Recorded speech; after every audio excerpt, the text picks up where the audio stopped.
The sports world was recently rocked by headlines revealing that Cristiano Ronaldo's annual earnings now surpass the combined salaries of every fighter on the UFC roster. This staggering pay gap has ignited passionate reactions across social media, with fans not only questioning the UFC's compensation structure but also drawing attention to the organization's president, Dana White, and his high-stakes gambling habits. The debate has become a flashpoint for broader discussions about athlete compensation, risk, and the value of star power in global sports. Before we jump in, a quick request. If you enjoy our content, please consider subscribing. It's just one click for you, but it means the world to us. Thanks for the support. Now let's get started.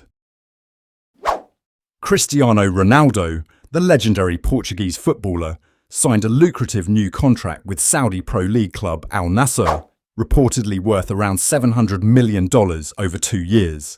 This deal includes a base salary, massive signing bonuses, a private jet, a 15% equity stake in the club, and additional sponsorship agreements with Saudi businesses. The most conservative estimates place his annual earnings at approximately $235 to $260 million, with some reports suggesting it could be as high as $343 million per year, depending on bonuses and commercial deals. In stark contrast, the entire UFC roster, comprised of over 600 fighters, collectively earned an estimated $218 million last year, despite the organization generating $1,400 million in revenue during the same period.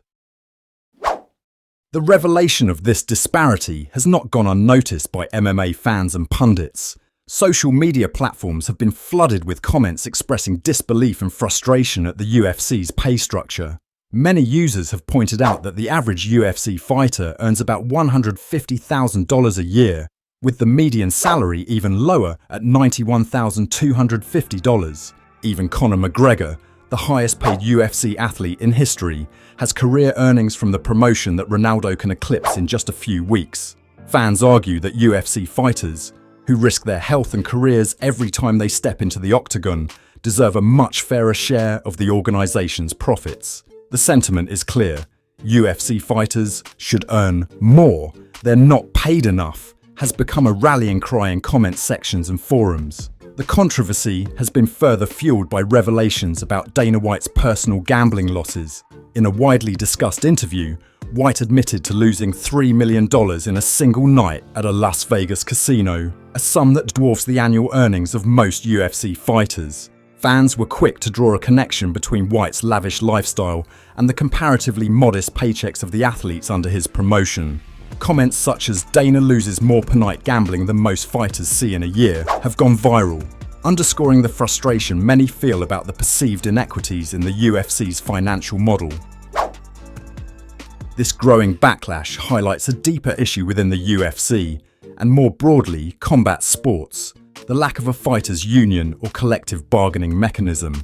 Unlike major team sports, where players typically receive around 50% of league revenues, UFC fighters are estimated to receive just 16 to 20%. This imbalance has led to increasing calls for reform, with some warning that the UFC risks losing top talent to rival promotions or other sports if pay issues are not addressed. Supporters of the current system argue that UFC fighters are independent contractors and have the freedom to negotiate better deals or seek opportunities elsewhere. However, critics counter that the UFC's dominant market position makes such alternatives unrealistic for most athletes. As Ronaldo's astronomical salary continues to make headlines, the pressure on the UFC to rethink its compensation model is only likely to intensify.